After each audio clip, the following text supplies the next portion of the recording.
ходе визита в Австрийскую республику национальный лидер туркменского народа, председатель Халк-Маслахаты Туркменистана Гурбангулы Бердымухамедов провел встречу с генеральным директором Международного агентства по атомной энергии Рафаэлем Гросси. Стороны обсудили текущее состояние и перспективы сотрудничества с МАГАТЭ. Подчеркнута приверженность Туркменистана принципам мирного использования атомной энергии и укрепления глобальной безопасности. Отмечено развитие взаимодействия в последние годы.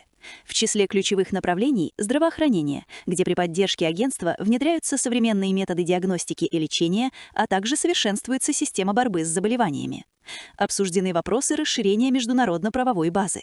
Отмечено участие Туркменистана в профильных международных конвенциях, включая механизмы оперативного оповещения и взаимной помощи при чрезвычайных ситуациях. Стороны рассмотрели подготовку новой страновой рамочной программы на 2026-2030 годы. Документ определит приоритеты технического сотрудничества, включая развитие ядерной медицины и повышение уровня безопасности. Отдельное внимание уделено поддержке развивающихся стран, не имеющих выхода к морю. Подчеркнута роль мирного атома как инструмента развития.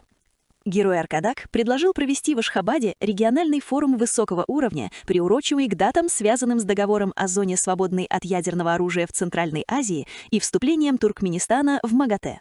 По итогам встречи стороны подтвердили готовность к дальнейшему сотрудничеству и обменялись наилучшими пожеланиями.